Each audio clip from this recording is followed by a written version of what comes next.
Olá, sexto ano.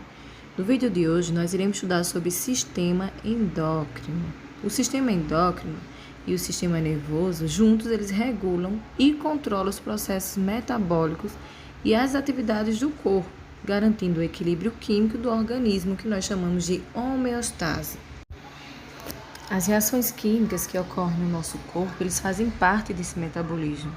Então, cada uma dessas reações que são realizadas pelo nosso organismo, ele vai produzir substâncias que poderão ser aproveitadas em outros processos ou vão precisar ser eliminadas.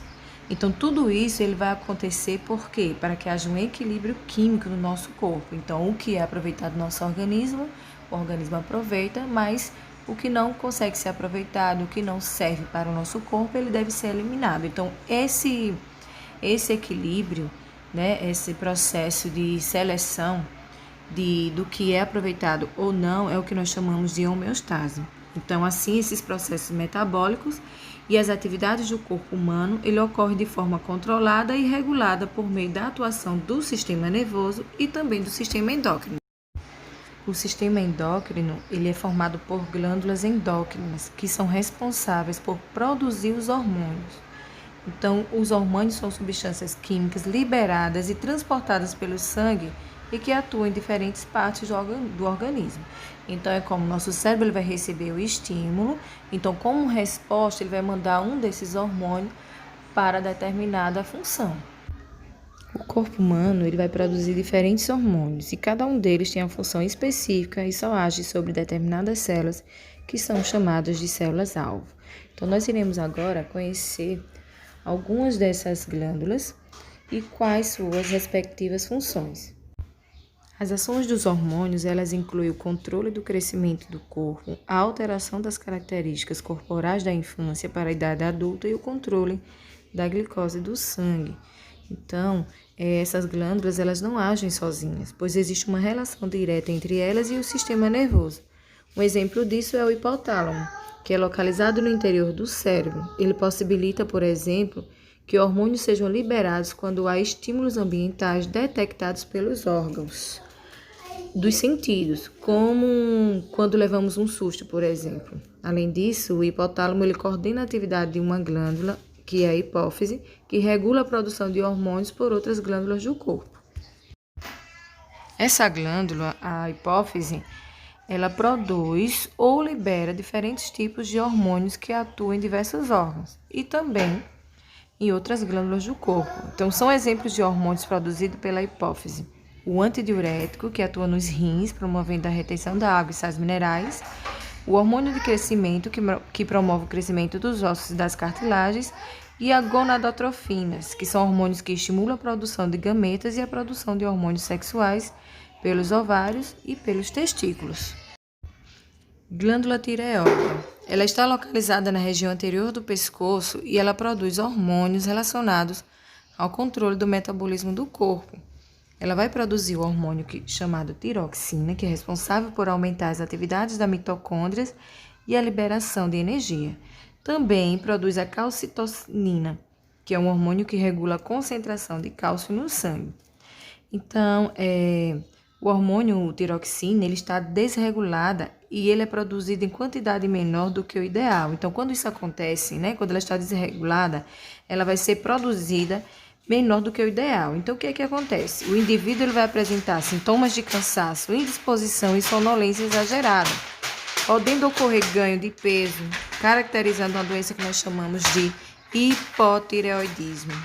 Então, por outro lado, quando a tiroxina ela é produzida em excesso, ela vai provocar o hipertireoidismo, que ele vai apresentar um quadro de sintomas em que há perda de peso, hiperatividade e aceleração dos batimentos cardíacos e entre outras manifestações. As glândulas paratireoides, elas secretam o hormônio paratormônio, que ele está envolvido no metabolismo do cálcio. Então, o cálcio ele é necessário em vários processos do corpo, como na movimentação dos músculos e na coagulação do sangue. Então, quando ele não é ingerido em quantidade suficiente na alimentação, o paratormônio ele vai ser produzido em maior quantidade e vai fazer com que o cálcio armazenado nos ossos ele seja liberado para a corrente sanguínea. Só que o corpo, ele não pode retirar muito cálcio dos ossos. Então, o que é que vai acontecer, né? Os ossos vão ficar fracos e pode haver fraturas, já que há pouco cálcio. Então, para que isso não ocorra, quando há muito paratormônio no sangue, a gente vai liberar mais calcitonina, que tem ação contrária, ou seja, ele vai evitar que muito cálcio saia nos ossos. Essa glândula, a glândula suprarrenais, elas recebem esse nome porque eles estão localizados em cima dos rins.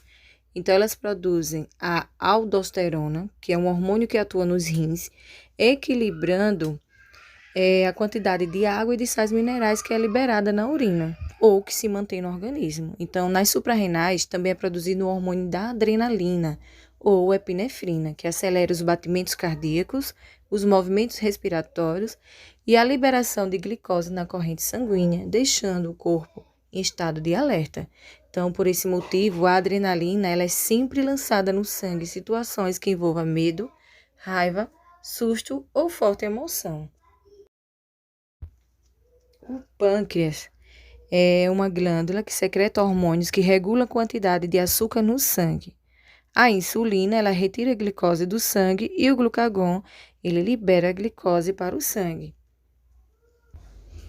Esses hormônios, a insulina e o glucagon, eles têm ação oposta no organismo, como acabei de citar a vocês, né? Um produz a insulina e o outro ele vai diminuir para manter esse equilíbrio. Quando as alterações na síntese de insulina, ela provoca uma doença chamada de diabetes mellitus tipo 1, na qual a pessoa apresenta elevada concentração de glicose no sangue pela pouca ou nenhuma produção de insulina.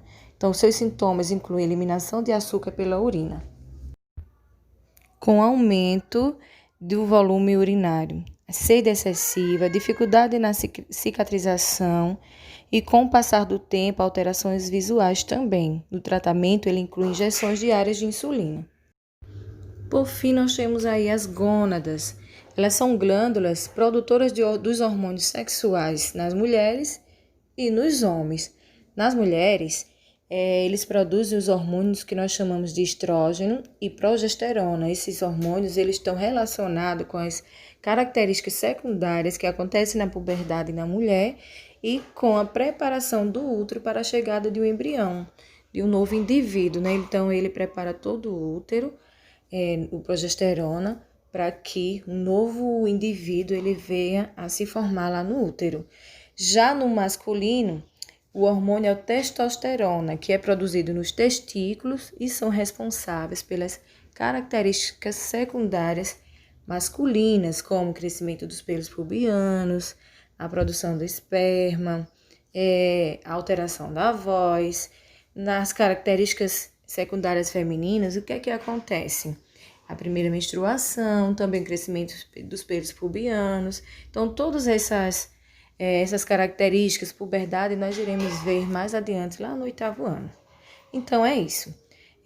Nós acabamos de conhecer alguns hormônios e quais suas funções, e eles são responsáveis pelo sistema endócrino.